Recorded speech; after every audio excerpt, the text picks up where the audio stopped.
Hello, everybody. Welcome to the Full Court Press. I am your host, Drew Duncan. Do not forget that I am on Facebook, Twitter, and Instagram, all at Drew Duncan83.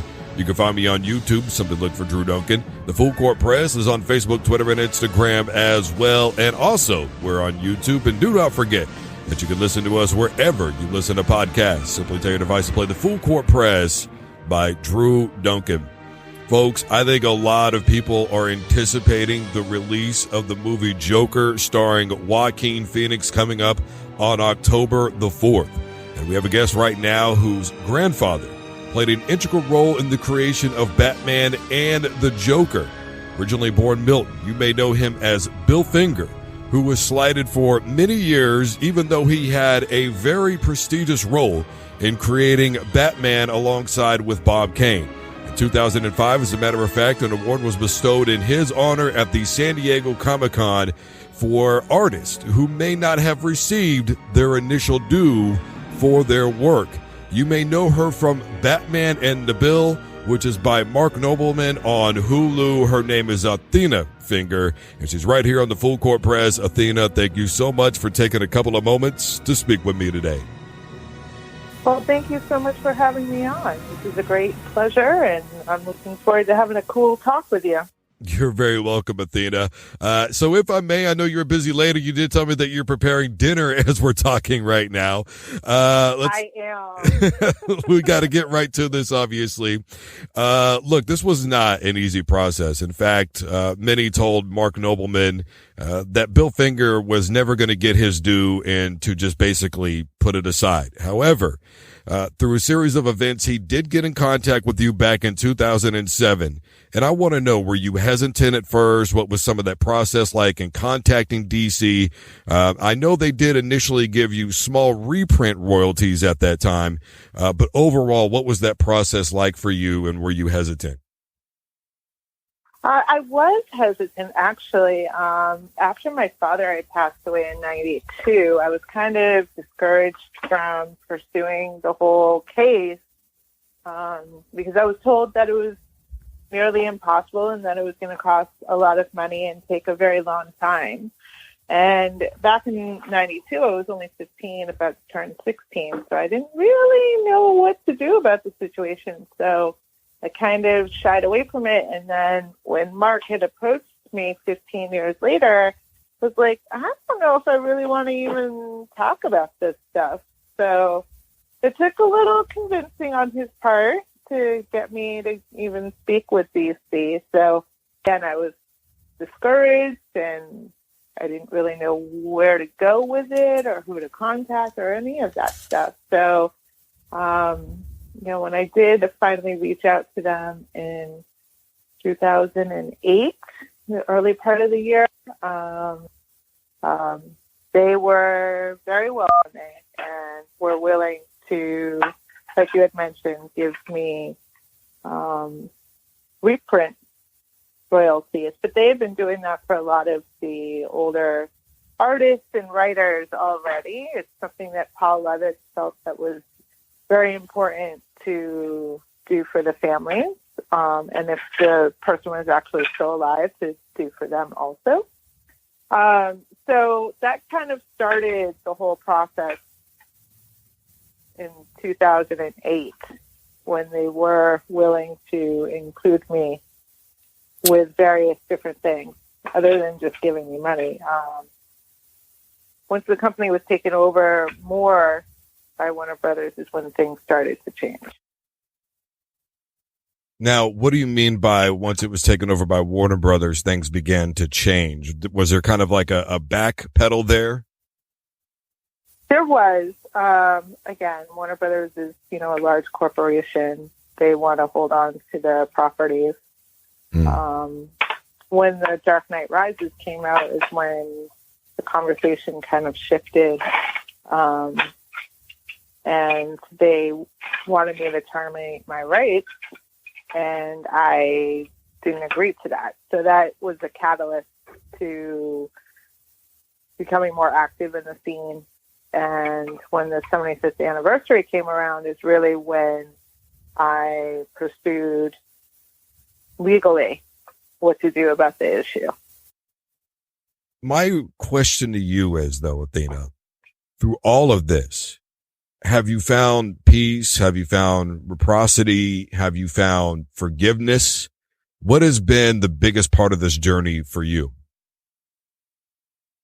Well, obviously, it's overcoming this huge obstacle that was passed down to me, being the third generation in the Finger family, and knowing that I got a positive result. I mean, that I knew that it could go one way or another. I had a 50-50 shot, and, I knew that it was a risk, but I was willing to take the risk because it needed to happen one way or another. And so when we did get the positive outcome and Bill's name did get attached, we couldn't ask for anything better at that point.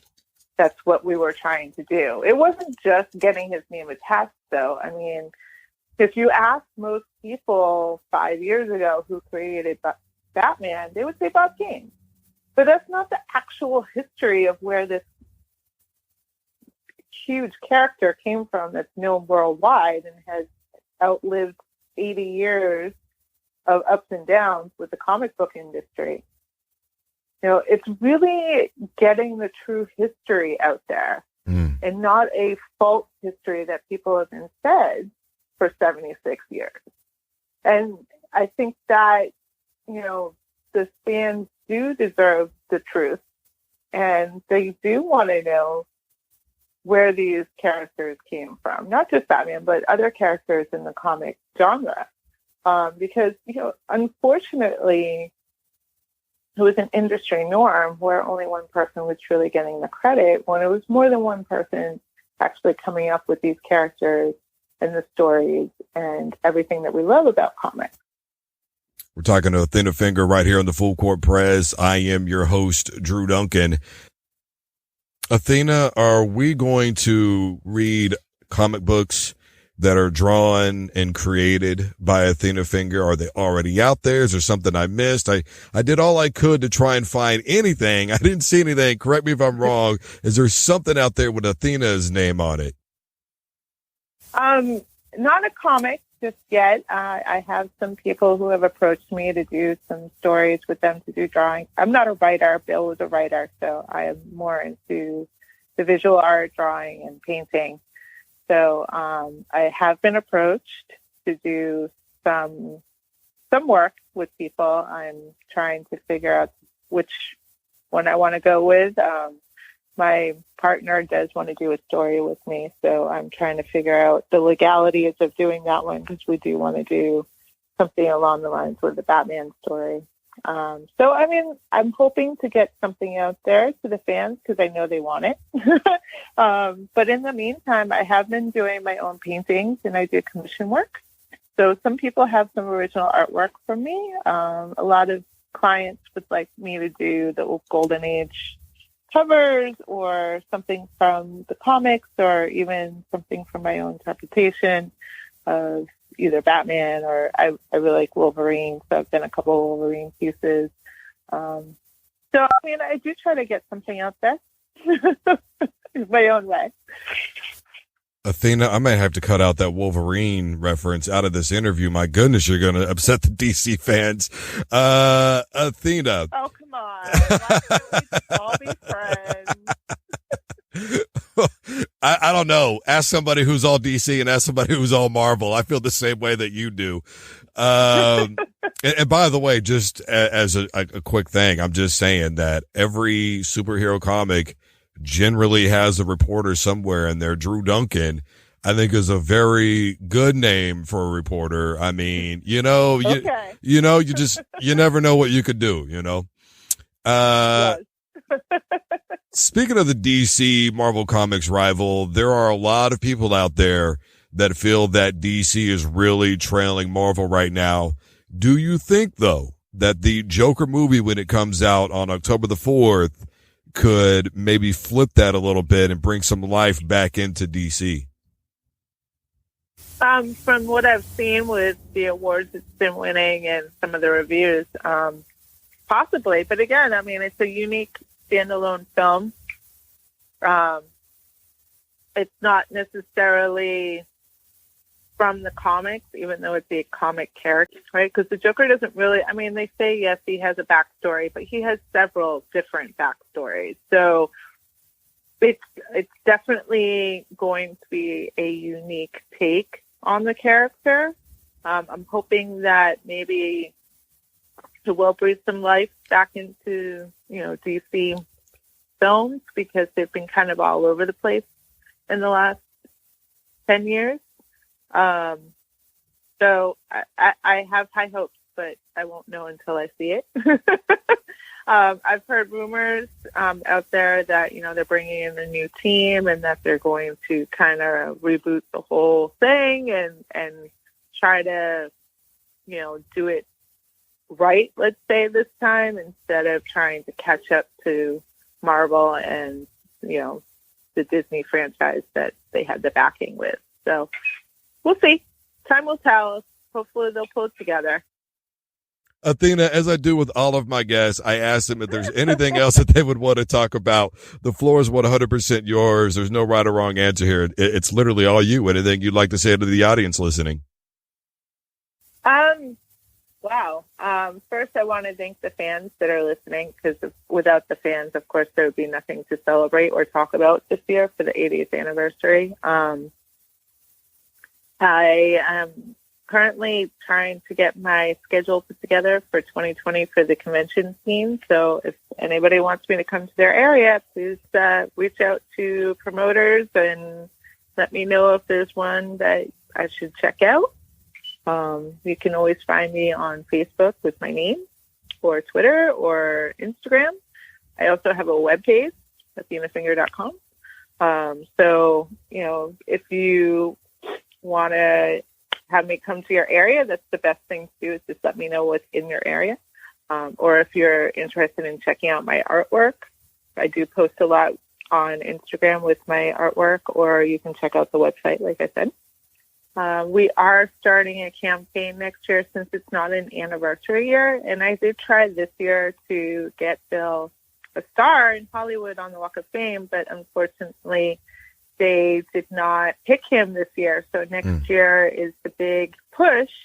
We need people to flood the Chamber of Commerce out there with applications for Bill to get a star, along with everybody else that is Batman that's on the Walk of Fame. I know Batman got a star this year, and Burt Ward.